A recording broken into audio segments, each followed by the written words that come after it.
Hey friends, welcome back, or welcome if you're new.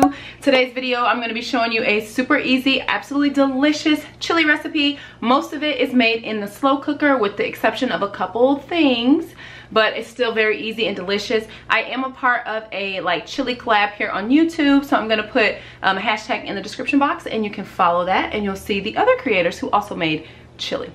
Let's get started. Alright, so first thing we're going to do is chop up half of a green pepper and a small red onion. I am going to saute these in the skillet until they're really nice and caramelized. I just feel like it does give the chili a little bit more flavor.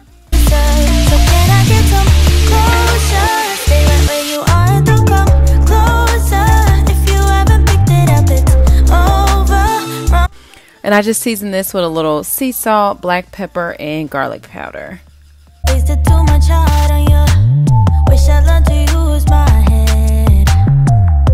'Cause right before I fell for you. Alright, on to the easy part, which is dumping all the ingredients in the crock pot.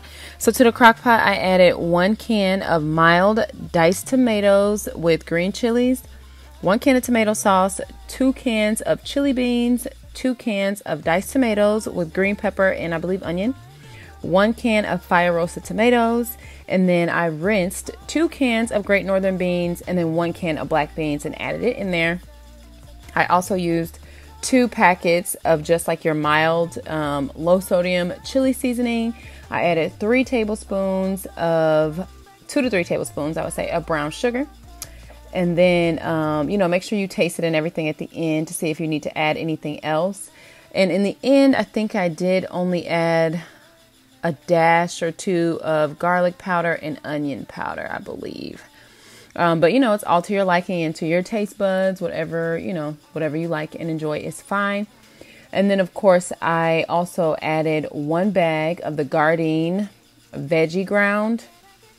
Now, as you guys know, obviously, if you've been around, I'm not a vegetarian, but this right here works for anybody because you can't even really tell the difference. Once you put all the seasonings and everything, melts together and everything, you can't even tell. So I almost forgot, you need a little bit of water, so I added about 2 cans of water. And then you will cook this either on high for 3 to 4 hours or on low for about 6 hours. And then, of course, I just made some cornbread because what is chili without cornbread? And that is it. Thank you so much for watching. If you're new here, do not forget to subscribe, and I'll see you guys soon for more food. Bye-bye.